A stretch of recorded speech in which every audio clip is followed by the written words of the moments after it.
Don't build mental monsters. Refuse to withdraw the unpleasant thoughts from your memory bank. When you remember situations of any kind, concentrate on the good part of the experience. Forget the bad. Bury it. If you find yourself thinking about the negative side, turn your mind off completely. And here is something very significant and very encouraging. Your mind wants you to forget the unpleasant. If you will just cooperate, unpleasant memories will gradually shrivel and the teller in your memory bank cancels them out. Dr. Melvin S. Hatwick, noted advertising psychologist, in commenting on our ability to remember, says, when the feeling aroused is pleasant, the advertisement has a better chance to be remembered. When the feeling aroused is unpleasant, the reader or listener tends to forget the advertisement message. The unpleasant runs counter to what we want. We don't want to remember it. In brief, it really is easy to forget the unpleasant if we simply refuse to recall it. Withdraw only positive thoughts from your memory bank. Let the others fade away. And your confidence, that feeling of being on top of the world, zooms upward. You take a big step forward toward conquering fear when you refuse to remember negative, self deprecating thoughts. Why do people fear other people? Why do many folks feel self conscious around others? What's behind shyness? What can we do about it?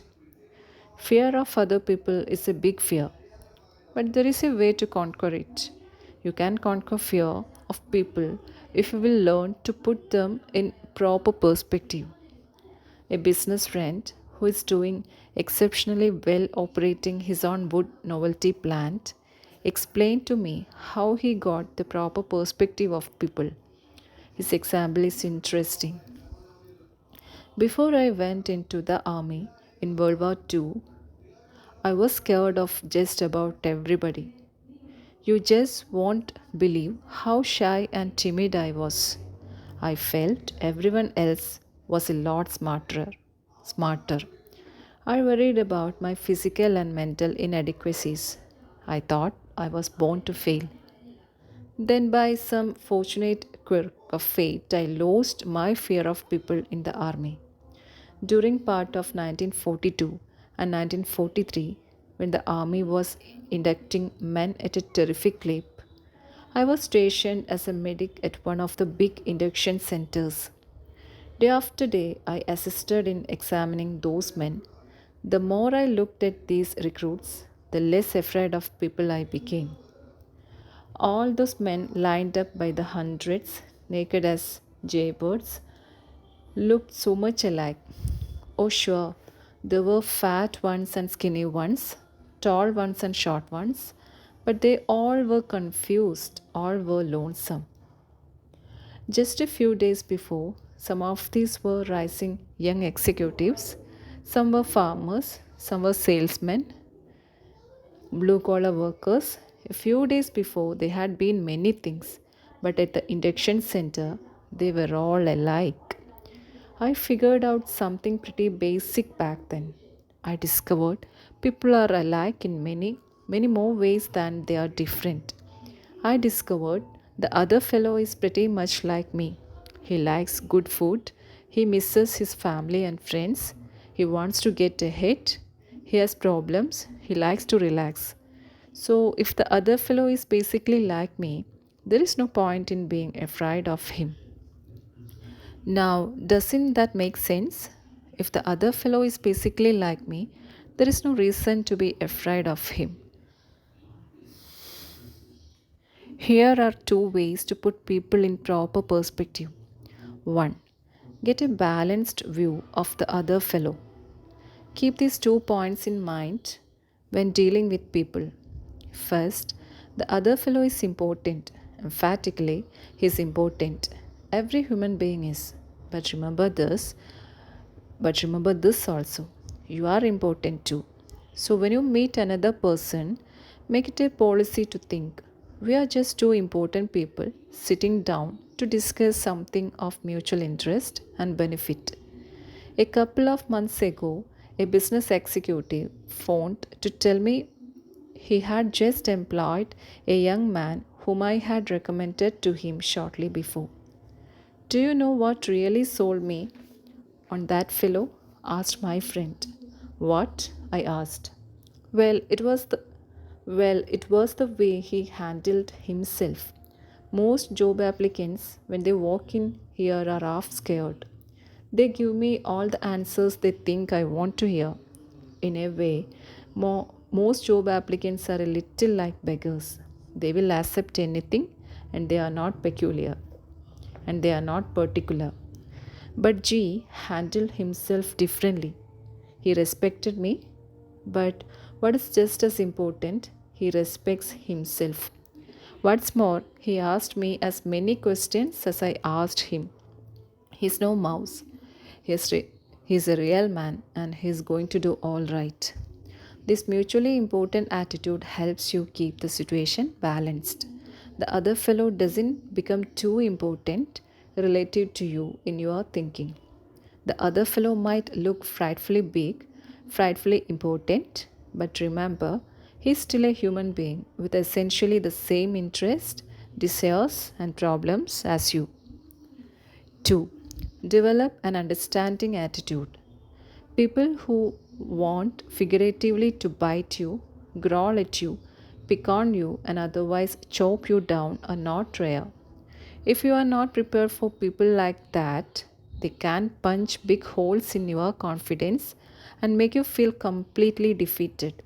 You need a defense against the adult bully, the fellow who likes to throw his meager weight around.